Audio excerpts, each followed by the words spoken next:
മൂവാറ്റുപുഴയിലെ വികസന സ്വപ്നങ്ങൾ പങ്കുവച്ച് 2020 NDA സ്ഥാനാർത്ഥി സണ്ണി തോമസ് കടുത്താഴി. മൂവാറ്റുപുഴയിൽ മാറ്റത്തിൻ്റെ കാറ്റുവതച്ചാണ് സണ്ണി തോമസ് കടുത്താഴയുടെ പര്യടനം പുരോഗമിക്കുന്നത്.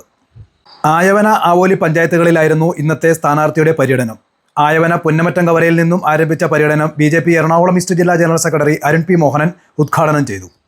തുടർന്ന് 2 പഞ്ചായത്തുകളിലെയും വിവിധയിടങ്ങളിൽ നൽകിയ സ്വീകരണങ്ങളിൽ വൻ ആവേശത്തോടെയാണ് പ്രദേശവാസികളും പാർട്ടി പ്രവർത്തകരും ചേർന്ന് സ്ഥാനാർത്ഥിയെ സ്വീകരിച്ചത്.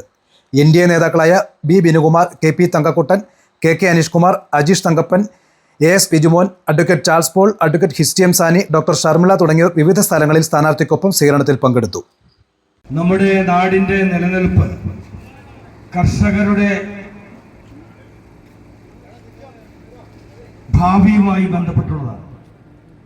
പൈനാപ്പിൾ കർഷകരും റബ്ബർ കർഷകരും ഉൾപ്പെടെയുള്ളവർ ഇന്ന് കണ്ണീർ കയത്തിലാണ്.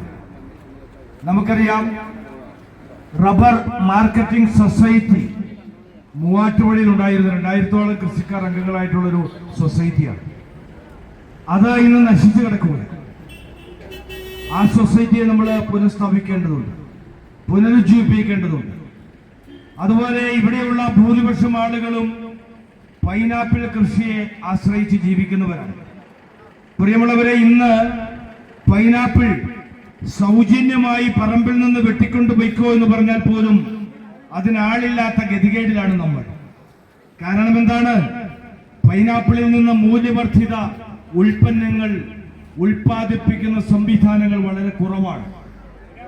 നിങ്ങളോട് പ്രത്യേകം പറയേണ്ടതില്ല, ഇവിടെ അടുത്ത ജൈവ ഉൽപ്പന്നങ്ങൾ ഉൽപ്പാദിപ്പിച്ചിരുന്ന പൈനാപ്പിൾ ഫാക്ടറി നടുക്കരയിലുണ്ട്. ആ ഫാക്ടറി കെട്ടിടം ഇപ്പോൾ ഉണ്ട്, പക്ഷെ അത് അടച്ചുപൂട്ടിയിരിക്കുകയാണ്.